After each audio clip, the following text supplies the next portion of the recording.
जानकर साहेबांच्या भाषेत मला माझ्या आमदारांना विचारायचं आहे, तुमच्या मांडीला मांडी लावून जी काही भंगारातली डबडी बसतेत आणि अकलूजकरांनी पण सांगावं, हे चेहरे होते अकलूजची शांतता टिकवायला, तेव्हा ही डबड्यातलं एक सुद्धा डबडं आलं होतं का सांगायचं? आलतं का? घरात बसलेली होती ही सगळी.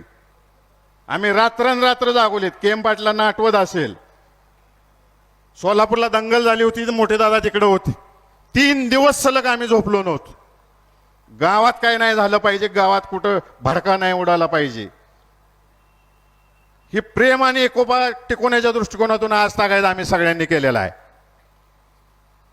आणि तुम्ही मगाशी मी व्हिडिओवर दाखवल्याप्रमाणे आम्हाला धमक्या देता.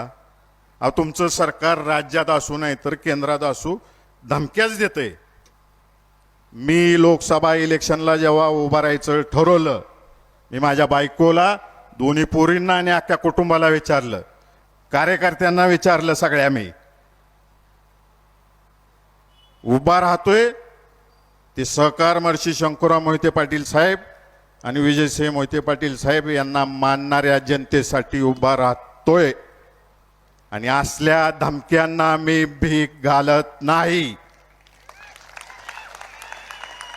यांना त्या दिवशीच सांगितलेलं आहे घरातल्या लोकांना, मी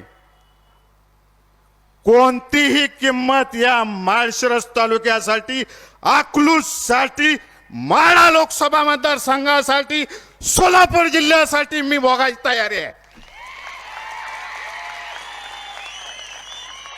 मला भीती दाखवता हात टाकायची हाय तयारी माझी जनतेसाठी. मोजीन कोणतीही किंमत मी. शंकरराव मोहिते पाटलाचा नातू आहे मी, कोणतीही तडजोड करणार नाही मी. जाता जाता एकच, हर हर जय भवानी. याद राखा, धैर्यशील मोहिते पाटलाशी तुमचा पंगा आहे.